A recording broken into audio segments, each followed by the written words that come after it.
Now, only 3 games into the UK football season, and a lot of the talk is about the defense, the way the team has struggled. So we're now happy to be joined by one of the guys who's been one of the best defensive standouts of the last several years, Corey Peters of the Atlanta Falcons. Corey, thank you for joining us. Oh, no problem. It's good to be here. I guess before we get started with all the UK stuff, how's you're injured? You have stress fracture in your foot. How you feeling? And you healing up all right? I'm feeling pretty good. You know, I'm on non-football injury list right now, and you know, hopefully, if everything goes well, we'll be ready to go after week 6. Good deal. Now, as far as UK goes, it's 1-2 right now. The loss to Louisville, the loss to Western Kentucky. When you look at the team, you were part of a team that really got the ball rolling for UK, went to some bowl games and did a lot of good things. When you look at the UK football program, what's your take of where things are right now and maybe where they're headed in the future? We're definitely disappointed with the Western Kentucky game. You know, I was disappointed with the Louisville, but you know, I think the offense showed some poise and did some good things. And you know, leaving the Louisville game, I was excited about the season. I felt like there were a lot of things that needed to be corrected, but you know, I felt like we were in a decent place, and we came out against Kent State and won by a considerable margin. So, you know, in my mind, things were moving in the right direction. I think we took a huge step backwards with the Western Kentucky loss. I know Western's a great up-and-coming team, but, you know, on a bad day, we should still be able to squeak out a win against Western. You know, so I was disappointed with that, but I think the true test is going to be how they respond to that. And going into SEC play, Florida's a great football team, and I'm looking for them to come out and fight. How does a team respond to that? You know, the guys in the locker room, this is a young team, and I know when you were young, you played a lot. I think you started 12 games as a sophomore every game. How does a team respond to that, and how much of it is on the coaching staff, and how much of it is just on the seniors and the veterans in that locker room to keep moving the ball forward and to be positive? Well, you know, it's very difficult. It's 2 ways you can come from this. You know, I would imagine that they're incredibly down. And, you know, they're probably, you know, very upset. But you can either take that and turn around and work harder and come out. It's a great opportunity. Nobody's giving them a chance against Florida to come out and play well and do what they can, or they can just fold it up and turn it in. But I think that it's extremely important for the older guys on the team. You know, the few seniors, I know there's a few on the offensive line, and there's Uku on defense, and some of those guys to really set the tone and don't allow that to happen, and just you know, just kind of lead by example. It's a lot of young players on that team. Florida's a tough place to play. You know, so we're looking for, what I'm looking for is for the older guys to kind of take the lead and show them the way and go out there and fight their tails off. You know, coming out of that game, there's a lot of things being written and said about Joker Phillips, that maybe that was the final nail in the coffin for him, that he might not be retained next season.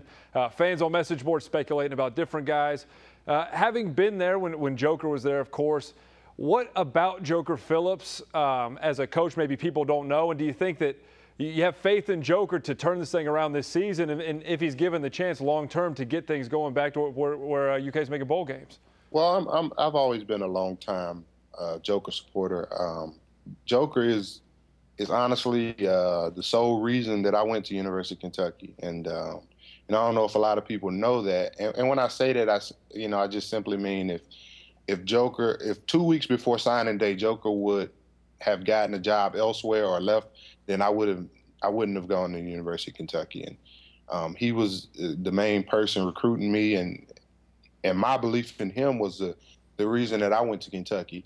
Now, with that being said, you know, I think that he has to kind of not listen to the outside noise and focus on the rest of the season. I think that at this point, he's definitely on the hot seat, but, you know, I don't think the nails are in the coffin. I think that the way that they finish the season and play is going to determine his future. I believe that he can be a successful coach.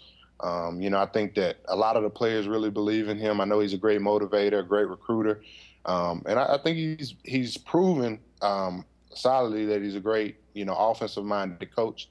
You know, but we got to continue to put the whole thing together. And these next, 9 games remaining are going to determine his future. And, you know, I think that if he can get things turned around and, you know, win some games and battle in the rest of them, I think he deserves at least another year.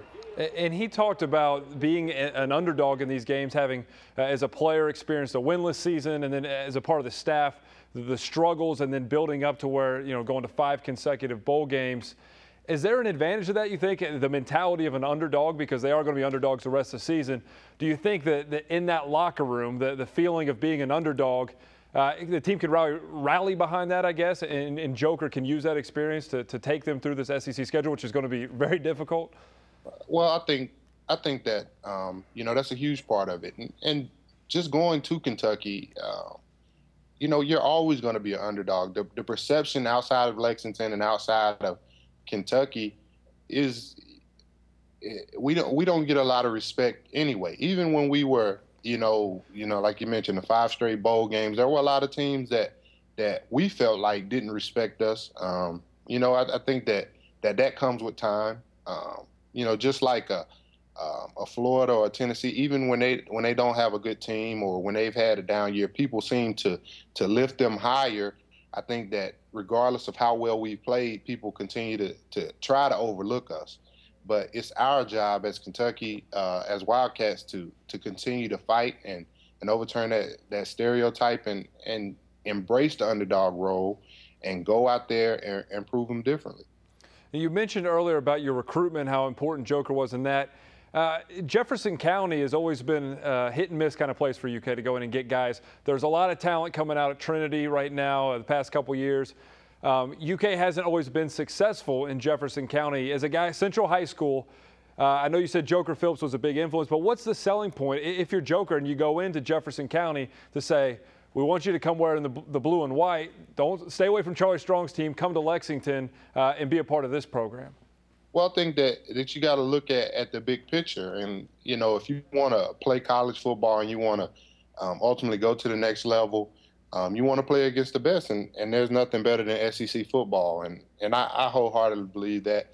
And even now being in the NFL and, looking at the players that come from different conferences and that sort of thing, I think the SEC is clearly the superior conference, especially if you want to talk about physical football, for offensive linemen, defensive linemen, running back, linebacker, those type of positions. I think that, your best bet, if you want to be well prepared and you want to week in and week out play against the best, then you need to go to a SEC caliber team. But in order for them to continue to recruit Jefferson County, I think it is important. This year's a little late for it, but in the future, we need to continue to dominate the state and get back on top of that Kentucky-Louisville rivalry and, come out and let those players see it. All right, Corey Peters, thank you very much for joining us. Before we let you go, can we get a guarantee Falcons going to win the Super Bowl this year? No guarantee, but I promise that at the end of the season, we're going to like where we at. Very good. Corey, thank you very much for joining us. Best of luck this season in healing and if you get a chance to play.